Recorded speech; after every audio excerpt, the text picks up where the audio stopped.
we might as well get started because we're going to have a very, very interesting presentation. And I don't know whether you have seen the slides. I have.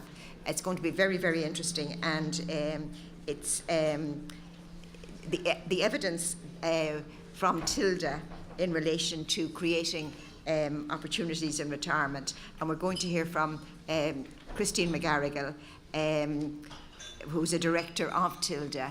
And I think you're going to find this very, very interesting.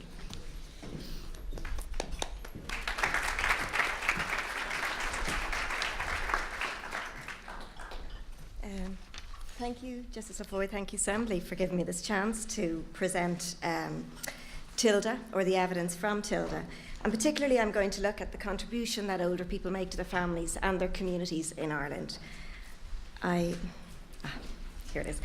So I don't know if you're all aware, but TILDA is a nationally representative cohort study of people aged over 50 in Ireland. We recruited 8,500 people in 2009. We interview people every 2 years in their own homes. They complete a self-completion questionnaire for more sensitive questions. And then we also do a detailed comprehensive health assessment every 4 years. And so what this does is it characterises the social, health and economic well-being and characteristics of the over 50s in Ireland.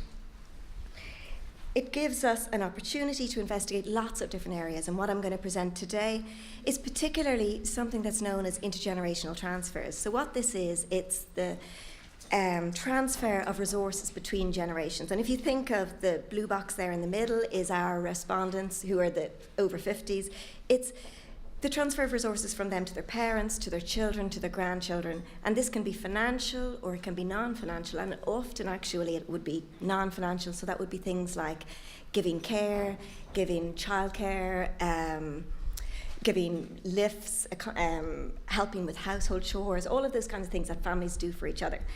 And just to give sort of a broader overview, if you like, it's not just to the family, it's also to the rest of their community. And so this gives an overview, and I think the thing to note from this in particular is the sort of reciprocal nature of all of these transfers. People give to their parents, to their children, to their grandchildren. They also volunteer, they also take part in social participation within their community, and all of these things mean that these adults who are aged 54 and over by our wave 3 have a better quality of life and better health. In fact, we'll go through this in more detail just to give you an idea about the sheer volume of contribution that older Irish people do make. What we did in the very first wave, we asked people, did they give a gift of more than €5,000 to their children in the last 10 years?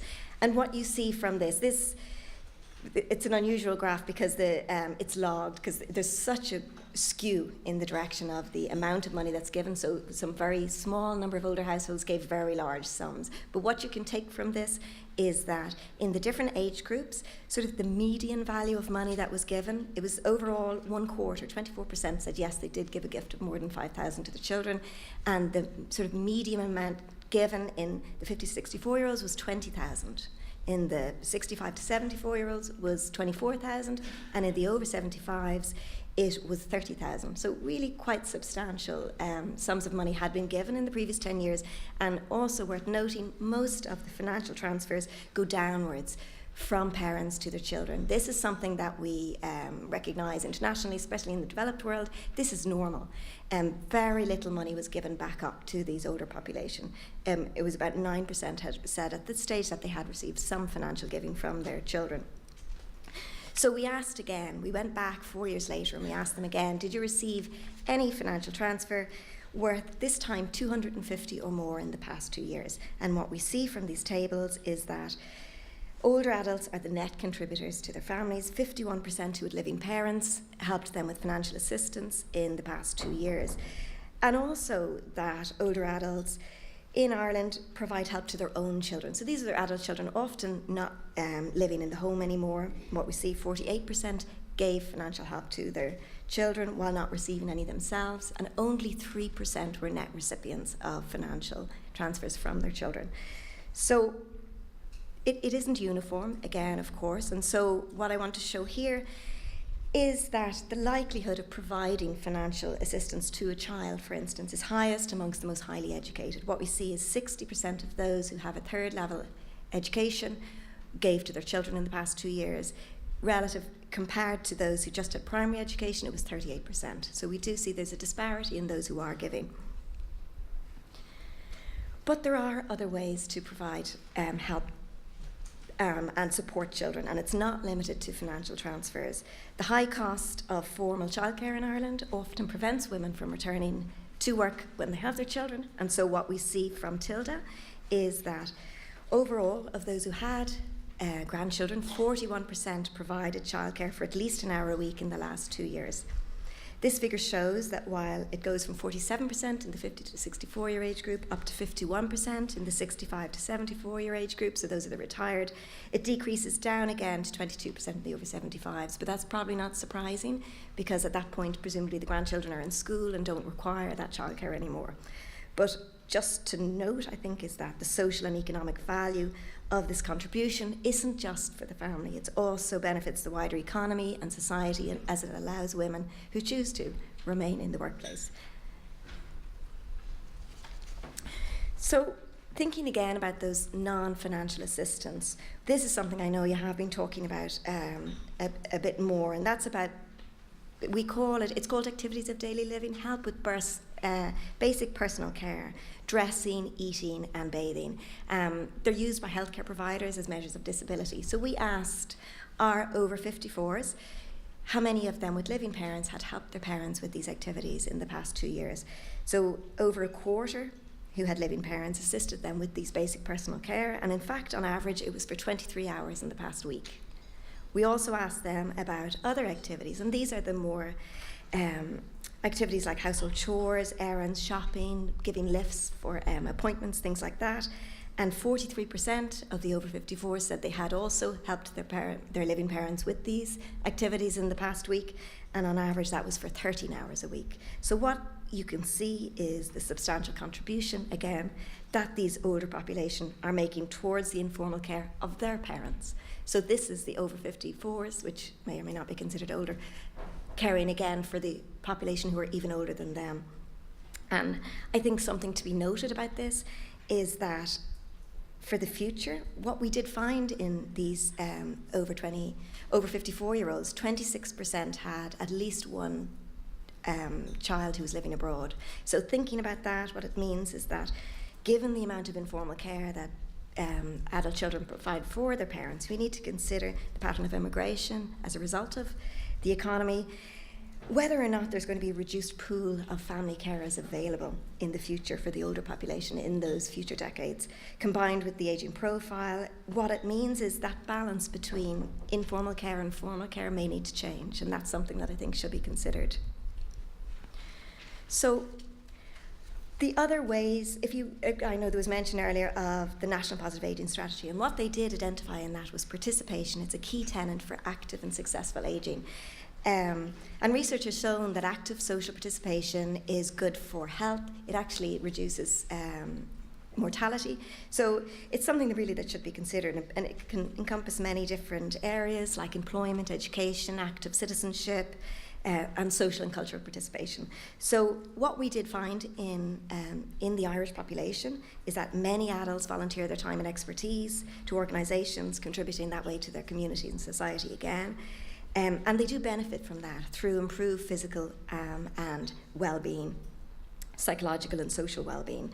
So over half of all adults aged over 54 said that they had volunteered in the last year. 17% reported volunteering in the last week. Though what we do find is that you can see again on the age bands here, it increases in the over 65s to 74s, perhaps not surprising, but it does decrease again in the over 75s. And then thinking about these other kinds of active and social participation, we collected a lot of different questions about sports and exercise. What we find is that over 50% participate in sport or exercise at least once a week. They have hobbies or creative activities at least once a week. 1 in 5 socialise in pubs and restaurants in the past week. And while these social activities are very beneficial for people's health and well-being, they also help form strong social networks and bonds within the community. So the active and social activities, they can include lots of things like, as I said, sports, going to cinema, taking part in games, and exercise. But we also asked specifically about organised groups. Now, these are things that I think are important if you're thinking about society as a general. Groups like not just sports or social groups, but church-connected groups, self-help, charitable bodies, community groups, these kinds of things.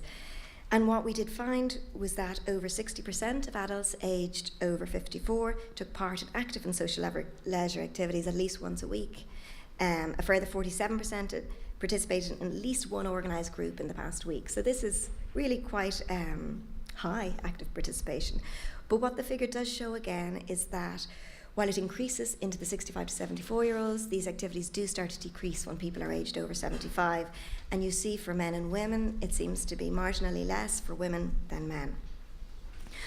But a more clear difference in this level of participation can be seen here. I know this is a very wide group, but it was just to, again, show the clear educational gradient within each age group for active and social participation and in the organised groups. So for example, if you look at the over 75 groups there, 38% of those aged 75 and over with a primary level education participated in active and social leisure activities at least once per week, compared to 65% of those who attained third level education. So clearly there's some differences there, and those are things that I think people need to consider. When we think about active ageing or successful ageing, it's often thought of in terms of absence of ill health.